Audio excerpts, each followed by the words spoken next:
Comment est-ce qu'on désensibilise un chien qui a peur en ville? C'est la question qu'on m'a posée et je vais essayer d'y répondre. C'est un sujet qui est très intéressant et il y a plein de petits prérequis à connaître pour pouvoir avoir une vraie vue d'ensemble et mieux cerner les peurs de nos chiens. Nous ici, on est en éducation positive. D'ailleurs, si tu débarques sur ce compte, bienvenue. Donc, on ne fait pas d'immersion. L'immersion, un rapide rappel sur ce que c'est. C'est quand par exemple, tu as un chien qui, comme ici, a peur en ville, n'est pas à l'aise et que tu te dis ok, j'ai envie de l'habituer, donc je vais le prendre, je vais aller en centre-ville, je vais faire du renforcement positif par exemple, et ça va bien se passer, il va s'habituer, il faut que je fasse de la ville tous les jours pour qu'il s'habitue. En vrai, ça part d'un super bon sentiment, je trouve. Tu te dis il faut juste l'habituer et il va finir par s'y faire. Sauf qu'en vérité, l'immersion, ça marche pas tout le temps. Surtout quand la peur, elle est vraiment bien installée. Tu vois, par exemple, si tu as peur des araignées, si tu es phobique des araignées et que je te fous une migale devant les yeux et que je te dis t'inquiète, ça va aller, je pense que tu as envie de me mettre trois droites. C'est un peu l'idée. Quand un chien est vraiment pas à l'aise en ville, c'est pas en l'amenant en centre-ville qu'on va arranger le problème. Même parfois, on peut constater que ça va être pire, parce qu'on va pas seulement entretenir la peur, on va l'aggraver. Parce que le chien, il a peur, il passe pas un bon moment, il enregistre des expériences négatives. Oh. Bonjour Laïka. Il enregistre des expériences négatives et la prochaine fois qu'il ira en ville, ça sera encore pire. Voilà pourquoi on ne fait pas d'immersion. Mais alors, qu'est-ce qu'on fait? Le prérequis qu'il faut avoir quand on parle de désensibilisation, que ce soit pour une peur en ville ou pour une peur des chiens ou peu importe, c'est toujours la même chose, ce sont les zones de confort. Je t'invite à aller checker mon TikTok, j'en parle plusieurs fois, et si jamais, il y a plein d'autres super éduques qui en parlent très bien. Les zones de confort, pourquoi c'est important? Parce que c'est ce qui nous permet de mettre notre chien en situation de réussite, de réintégrer la ville progressivement, ou en tout cas les choses qui lui font peur dans la ville, sans justement faire de l'immersion. Je vais vous expliquer. Ok, alors en fait il y a plusieurs cas de figure, et ça va être à toi de les identifier.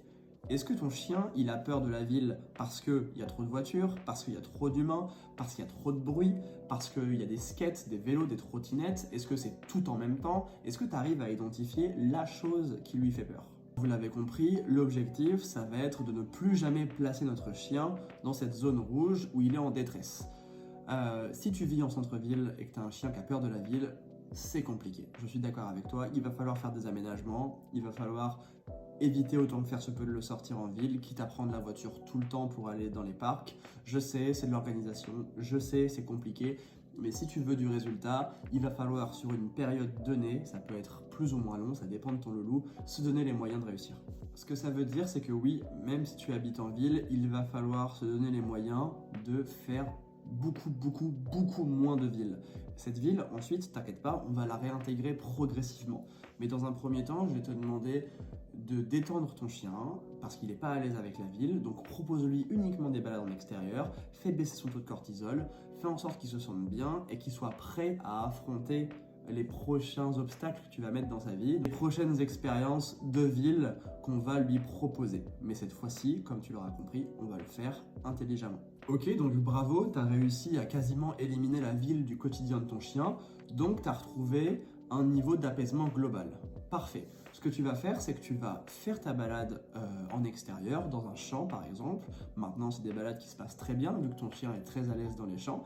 Et à la fin de cette balade, au bout d'une heure, tu vas, à la place de rentrer à ta voiture, aller en ville, depuis ton lieu de balade extérieur. Donc par exemple, si tu es dans les champs avec ton chien, à la place de reprendre la voiture et de rentrer chez toi, pars des champs et petit à petit rentre à nouveau dans la ville.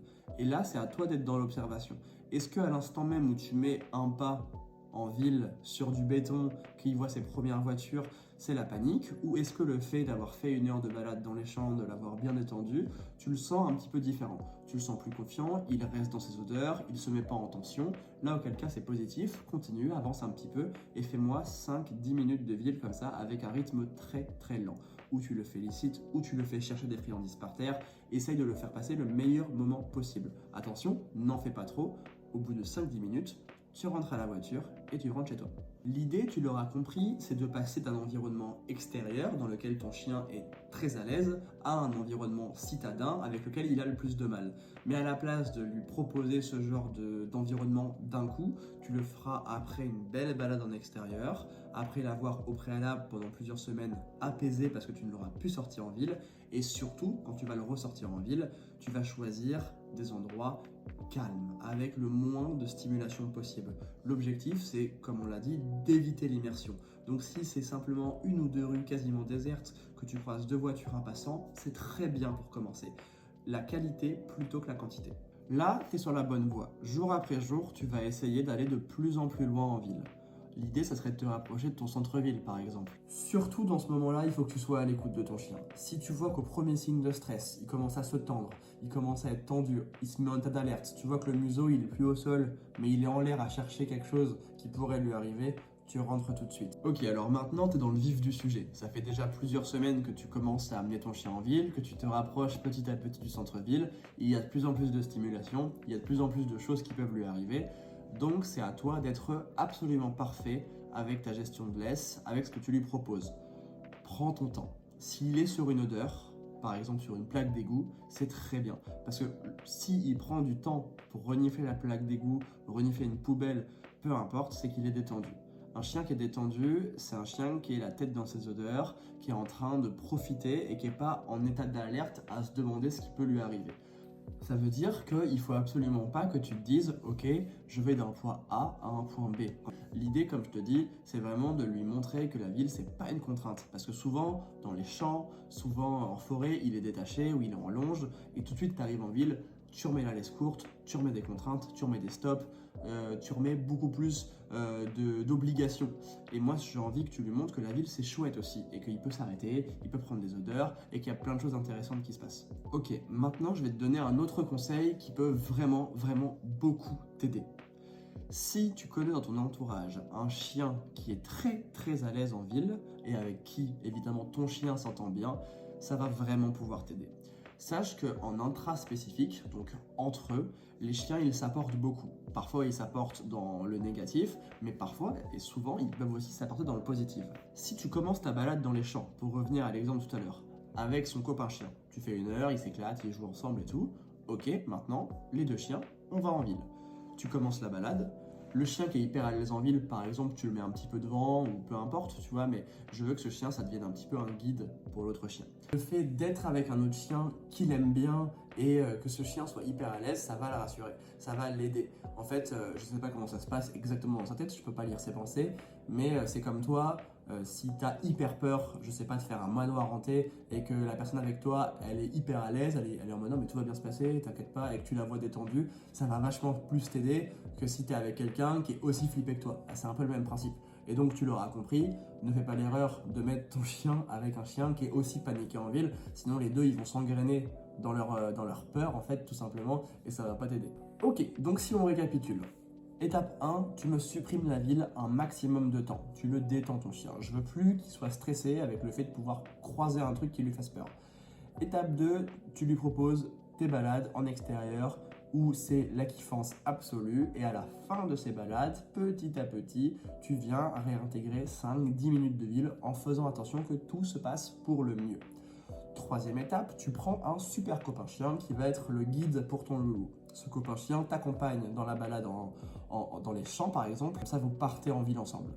Et petit à petit, vous vous rapprochez du centre-ville de plus en plus, en allant à son rythme. Attention, il y a des chiens qui ne seront jamais à l'aise en centre-ville et c'est bien normal. Si tu as un chien de campagne qu'il voit 1 ou 2 humains par jour, si tu l'emmènes en centre-ville de Paris ou de Lille par exemple, bien sûr qu'il va être paniqué, mais n'importe qui serait paniqué.